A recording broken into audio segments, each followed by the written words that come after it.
নমস্কার বন্ধুরা, আমি শিবানীর কুকিং কিচেন। আজ আর আমার চ্যানেলে আপনাদেরকে সুস্বাগত।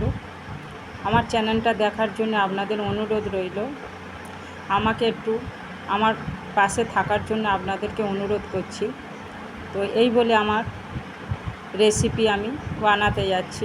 তো আজকের আমার রেসিপি, আপনারা তো অনেক রকম করেই রেসিপি বানাচ্ছেন, আর আমিও আজকে একটা আমেরই রেসিপি বানাবো।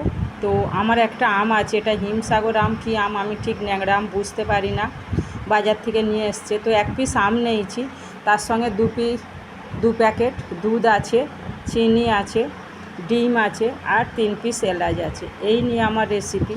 তো আমি ম্যাঙ্গো পুডিং বানাবো।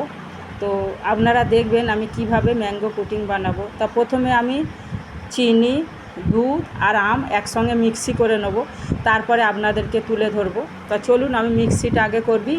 চিনি, আম আর দুধ একসঙ্গে মিক্সি করে নেব, সেটা আপনাদেরকে তুলে ধরবো। তো সে মিক্সিটা কীভাবে করবো আপনাদেরকে আমি দেখাবো। দেখুন আমি মিক্সি করে নিয়েছি, আম, চিনি আর দুধ একসঙ্গে মিক্সি করে নিয়েছি। এরপরে এটাকে আমি আলাদা সাইডে রাখবো। ডিমটা আগে আমি ভালো করে ফেটে নেব, তারপরে আমি ওর সঙ্গে এই মিক্সিটা মিক্স করব। তো চলুন বন্ধুরা, মিক্সি হয়ে গেছে। এরপর আমি ডিমটাকে ভালোভাবে ফেটে নেব, তারপরে আপনাদেরকে তুলে ধরবো। দেখুন বন্ধুরা, ডিম দুটো আমি ভেঙে নিয়েছি। এরপরে এটাকে আমি ভালো করে মিক্স করতে থাকবো। সেই পর্যন্ত আমি 5 মিনিট সময় নেব। আমি মিক্স করার জন্য 5 মিনিট সময় চাইছি। দেখুন আমি ভালো করে মিক্স করে নিয়েছি, এই রকম মিক্স করে নিয়েছি। এরপরে আমি যে আম যে মিক্সি করেছি সেটা এর মধ্যে আমি অ্যাড করব। দেখুন আমি আমটা এবার এর সঙ্গে অ্যাড করে দিচ্ছি। আর আমি বলতে ভুলে গেছি, 3টে এলাচ যে নিয়েছি, সেই এলাচ 3টেই আমের সঙ্গে আমি পিষে নিয়েছি। এরপরে আমি এটাকে আরও ভালো করে মিক্স করব, আমের সঙ্গে আর ডিমের সঙ্গে মিক্স করব। সেই জন্য আমি 5 মিনিট সময় নিচ্ছি। দেখুন আম, ডিম, চিনি, দুধ একসঙ্গে আমি ভালো করে মিক্স করে নিয়েছি। ঠিক এই রকম মিক্স করবেন, এই রকমই হবে।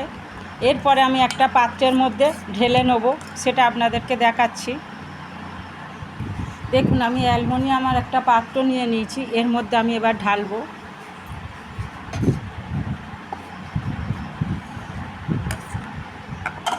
এর মধ্যে ঢেলে দেবো। দেখুন আমি পুরোটা ঢেলে নিয়েছি। এরপর আমি গ্যাসের কাছে যাব। গ্যাসে এবার এটা ভাপে এটা পুডিংটা বানাবো। তো চলুন তাহলে গ্যাসের কাছে যাই। দেখুন গ্যাসে একটা আমি হাঁড়ি বসিয়েছি, হাঁড়ির মধ্যে বেশ কিছু জল নিয়ে নিয়েছি, আর ওর মধ্যে একটা স্ট্যান্ড দিয়ে দিয়েছি। ওর মধ্যে এবার টিফিনটা আমি বসিয়ে দেবো, পুডিংয়ের জায়গাটা ওর মধ্যে বসাবো, তারপরে আপনাদেরকে দেখাবো। তো পুডিংয়ের জায়গাটা বসিয়ে দিয়েছি, ওর মধ্যে এবার আমি একটা চাপা দিয়ে দেবো। এটা হতে আমার 20 থেকে 25 মিনিট লাগবে, সেই পর্যন্ত আমি ওয়েট করব। 20 মিনিট পরে ফিরে এলাম বন্ধুরা। দেখুন আমার পুডিং হয়ে গেছে। তো আমি মাঝখানে ছুরি দিয়ে দেখেছিলাম, আবারও আপনাদেরকে দেখাচ্ছি।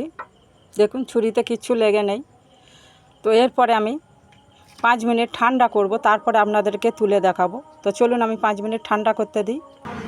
দেখুন বন্ধুরা আমার ঠান্ডা হয়ে গেছে। এরপরে আপনাদেরকে আমি চামচাই করে তুলে দেখাচ্ছি কীরকম হয়েছে ম্যাঙ্গো পুডিং।